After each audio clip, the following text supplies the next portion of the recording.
ELISA itu adalah singkatan dari enzim link immunosorbent assay. Jadi kenapa dinamakan enzim link immunosorbent assay? Enzim link itu adalah enzim yang dikaitkan ke siapa? Dikaitkan ke antigen maupun antibodi. Biasanya enzim dikaitkan di antibodi kalau di prinsip ELISA. Atau di reagen-reagen ELISA biasanya enzim linknya dikaitkan dengan antibodi.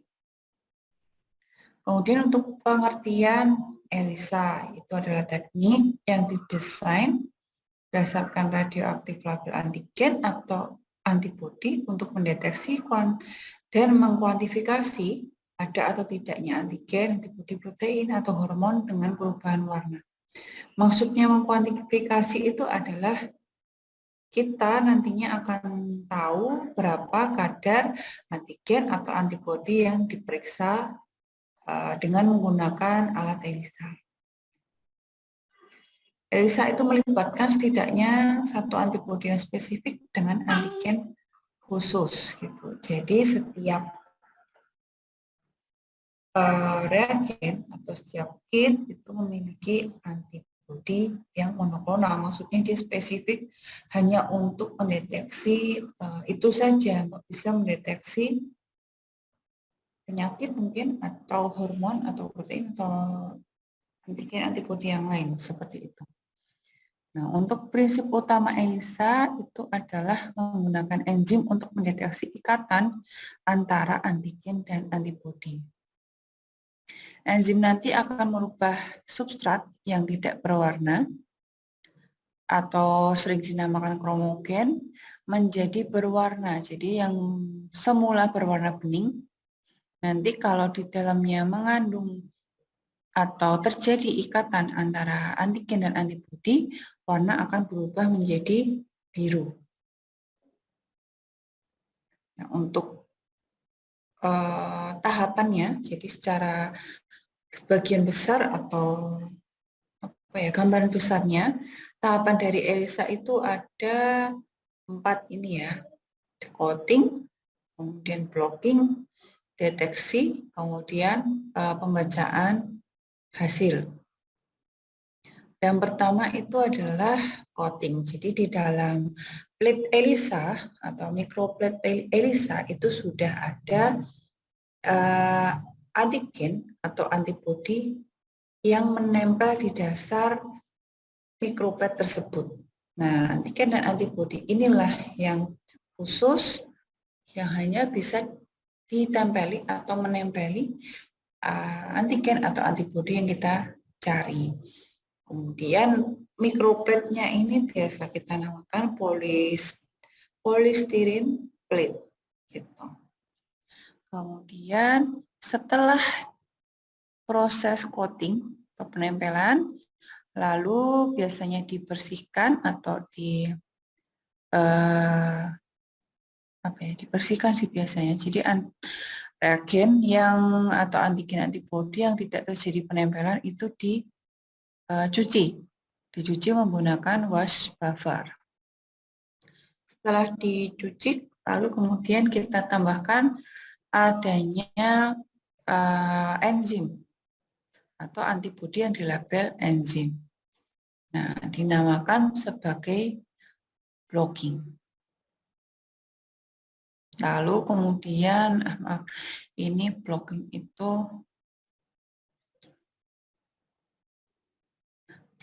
dari sampelnya dulu, kemudian untuk mendeteksi itu baru nanti ditambahkan enzim konjugat antibodi atau enzim yang dilabel antibodi yang dilabel enzim. Lalu yang terakhir adalah pembacaan hasil. Jadi pembacaan hasilnya itu menggunakan substrat. Substrat biasanya kita pakai kromogen atau TMB, tetrametylbenzidin. Nanti kalau ditambahkan substrat tersebut, reagen yang semula bening akan berubah warna menjadi biru.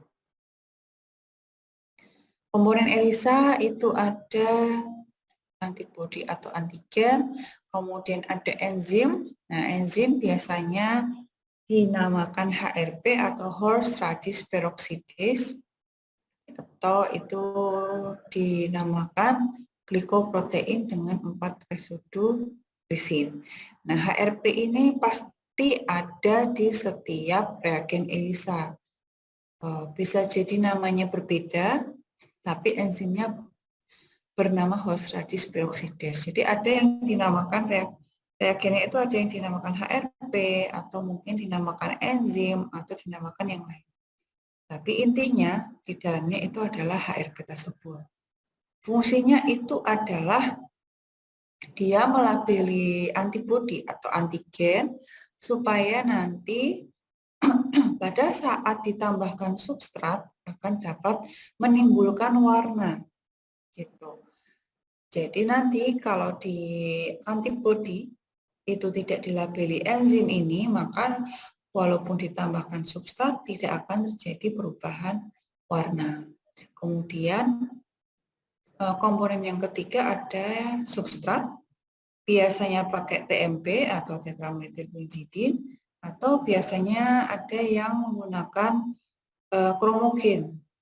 Mungkin ada yang kromogen A, kromogen B, seperti itu.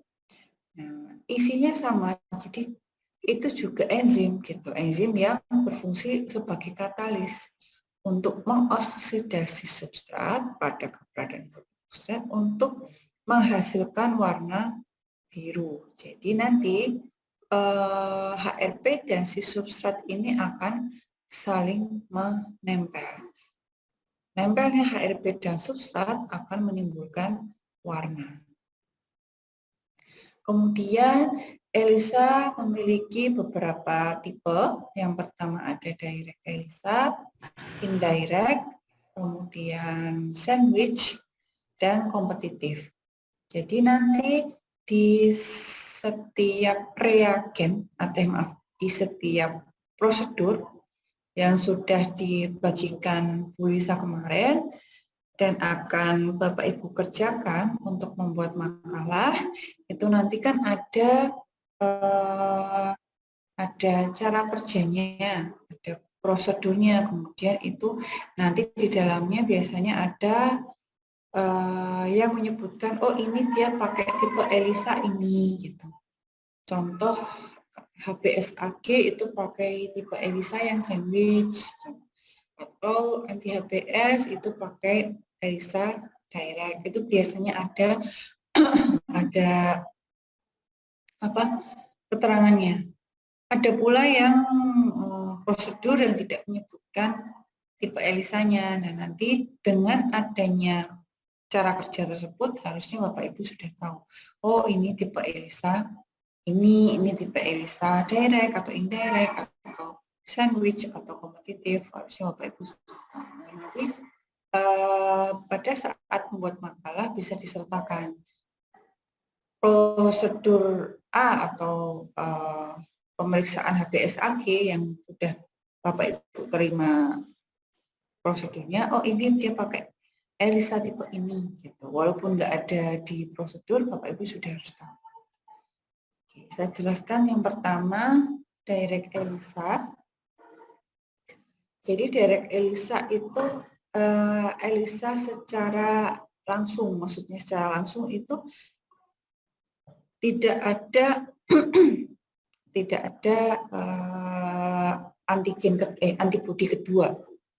Dia cuma ada antibodi yang langsung dilabel enzim. Yang di coating, jadi di plate mikroplate-nya itu sudah ada antigen yang di coating di dasar mikroplate. Lalu kemudian antibodi yang konjugat yang sudah ditempeli enzim nanti ditambahkan di sini. Nah, lalu dia setelah itu adanya inkubasi nanti terjadi penempelan, terakhir ditambahkan dengan substrat. Nah, si sampel di mananya? Si sampel masuk ke mana?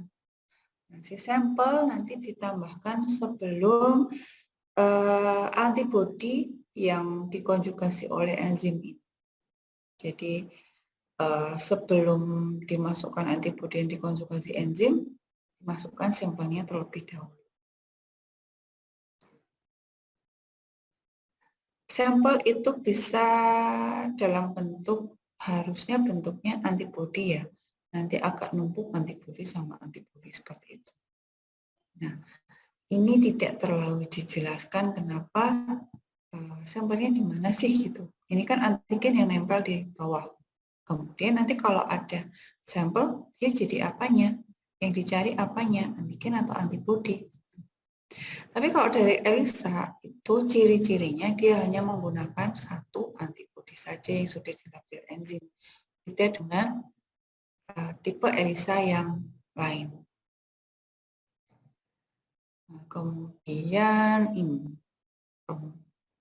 Selain kalau ini antigen yang di-coating di bawah, ya kalau di slide yang ini menjelaskan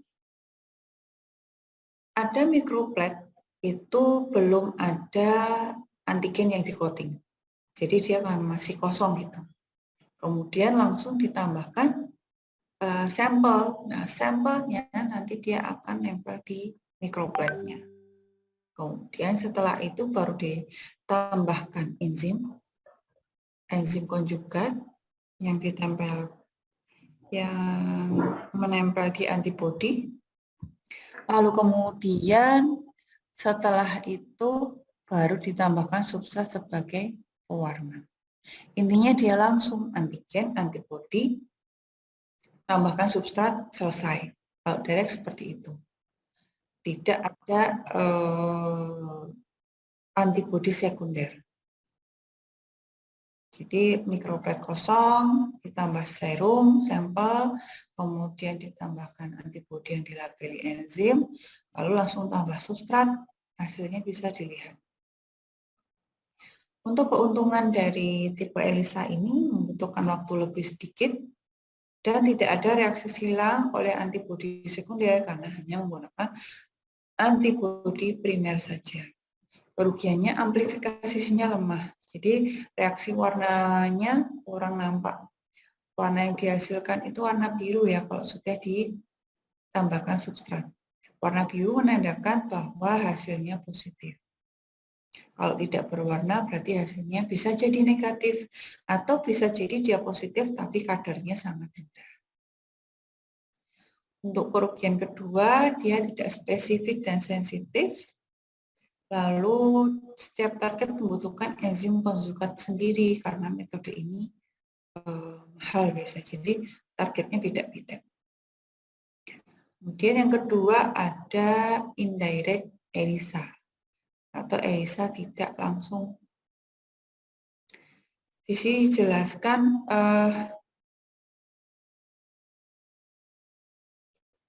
yang pertama adalah antigen yang sudah ada di dalam mikropletnya atau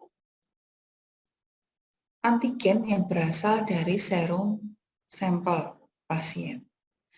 Kemudian dia menggunakan antibodi primer yang belum dilabel enzim. Jadi antibodi primer kemudian ditambahkan. Di atasnya itu ada antibodi primer ditambahkan. Lalu setelah diinkubasi, nanti kan baru saling nempel antara antigen yang di-coating di well dengan antibodi primer. Selanjutnya, proses yang ketiga baru ditambahkan HRP tadi. Jadi enzim antibodi yang dilabel enzim HRP baru ditambahkan di tahap yang ketiga. Tahap yang keempat baru ditambahkan substrat untuk pewarna. Nah, di sini kenapa dinamakan sebagai indirect ELISA? Karena dia tidak langsung merubah atau tidak langsung nempel antara si enzim antibodi berlabel enzim dengan antigen dari sampel serumnya.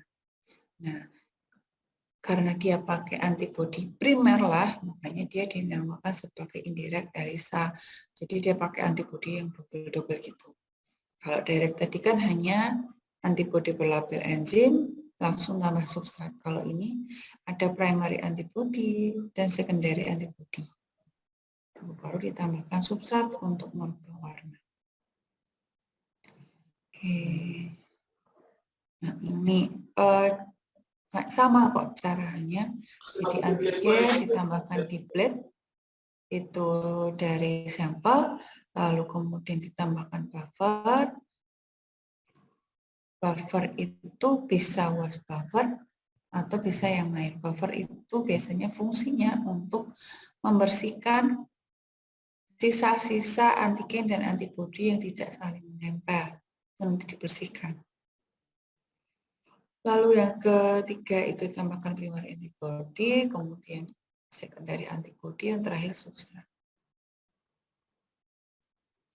Untuk keuntungan dari indirect ELISA itu terdapat lebih banyak antibodi sekunder yang berlabel enzim. Jadi tadi kan ada dua antibodi sekunder yang nempel di antibodi primer.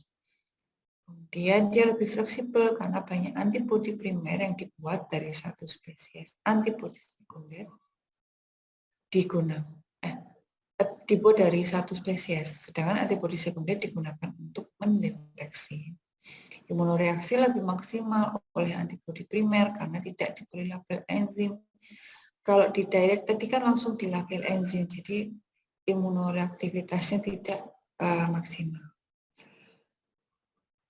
Dia lebih spesifik, sensitif karena setiap antibodi primer mengandung beberapa epitop yang dapat mengikat antibodi sekunder yang berlabel enzim, serta adanya sinyal amplifikasi atau perubahan warna lebih tampak.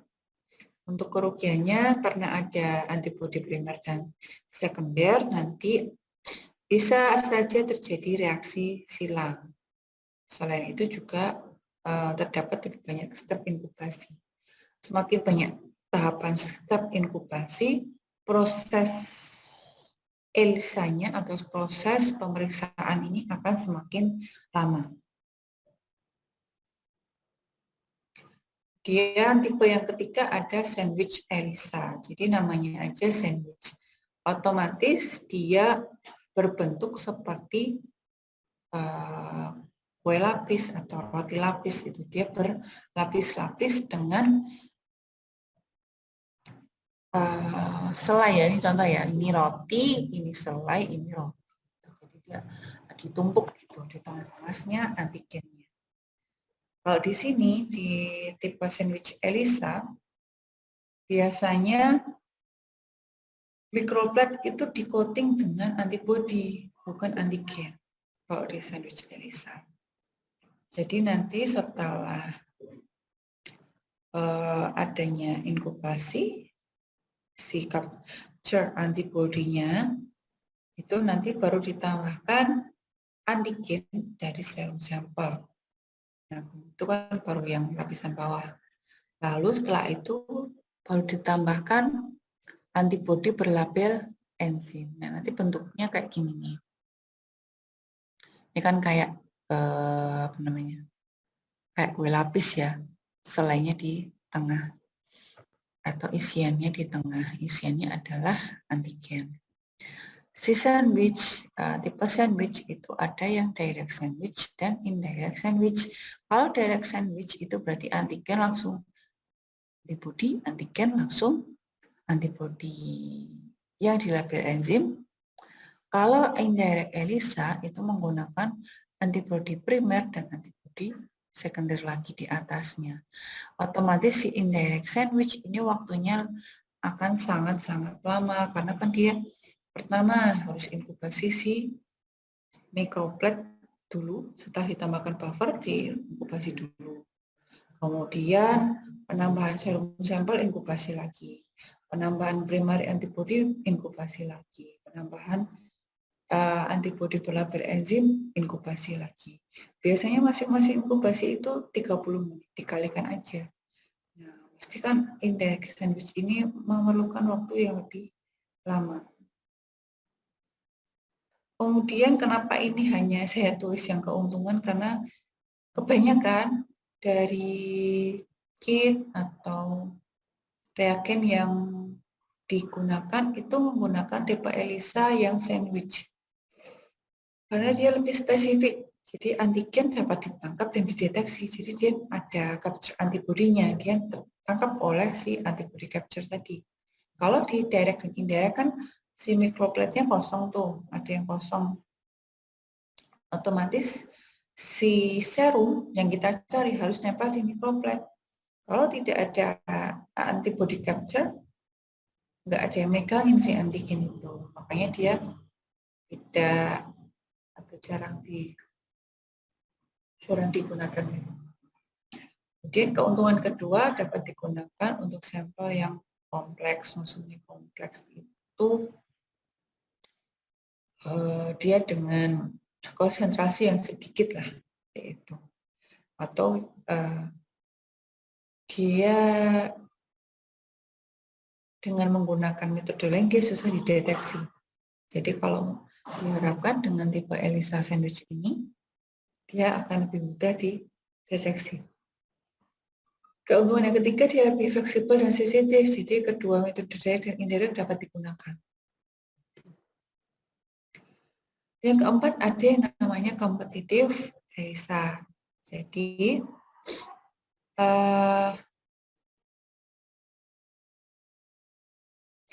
mikroplet yang kosong itu ditambahkan antibodi dan antigen itu dijadikan satu gitu. Jadi antigen antibodinya dijadikan satu di dalam mikroplet.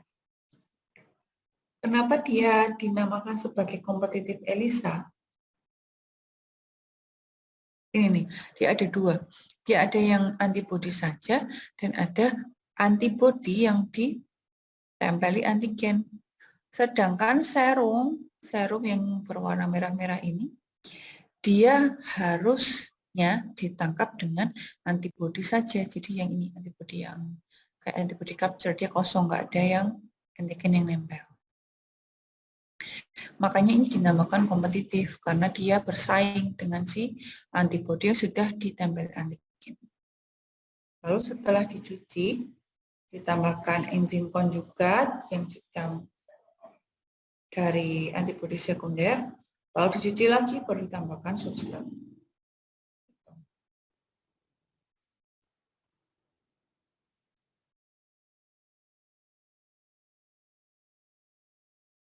Untuk kompetitif ELISA itu biasanya di bawah sudah ada antibodi yang di-coating. Jadi dia si antibodi nempel di bawah. Lalu ditambahkan jumlah yang tidak kita tahu, jadi di at unknown amount. Jadi tidak kita tahu jumlah dari unlabeled antigen dan antigen yang sudah kita tahu jumlahnya itu ditambahkan. Antigen yang kita tahu jumlahnya dan antigen yang tidak kita tahu jumlahnya ditambahkan di situ. Nah, nanti dia akan saling bersaing. Jadi ada yang antigen yang bebas dan antigen yang sudah dilabel nanti akan saling menempel, lalu baru ditambahkan substrat untuk perubahan warna. Setelah adanya perubahan warna, yang terakhir itu sebelum dibaca di ELISA, reagen harus di-stop reaksinya. Jadi larutan tersebut harus di-stop reaksinya menggunakan stop solution. Stop solution itu bahan utamanya adalah asam kuat. Bisa H2SO4, bisa itu ya H2O2, atau asam pekat yang lain. Biasanya reagen stop solution itu sudah ada di masing-masing kit. Tapi sebenarnya bahannya hampir sama ya, di setiap kit itu bahannya hampir sama. Jadi kalau contoh nih stop solution reagen A habis, reagen B masih ada stop solution, itu biasanya bisa kita pakai karena kan isinya sama. Jadi wash buffer kemudian stop solution itu rata-rata isinya sama lah. fungsinya juga sama.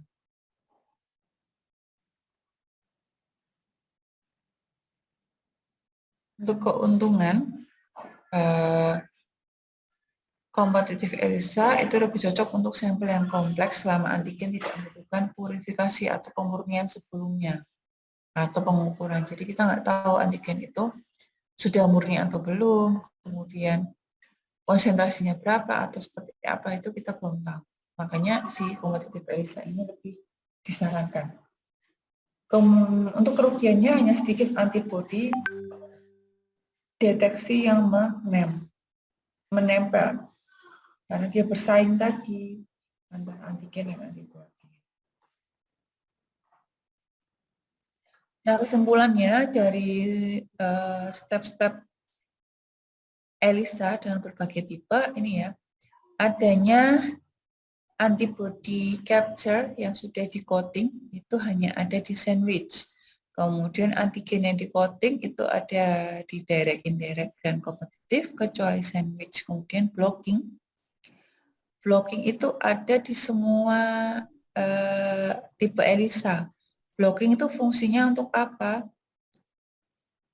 Biar si antigen coating atau capture antibody coatingnya itu enggak lepas dari microplate.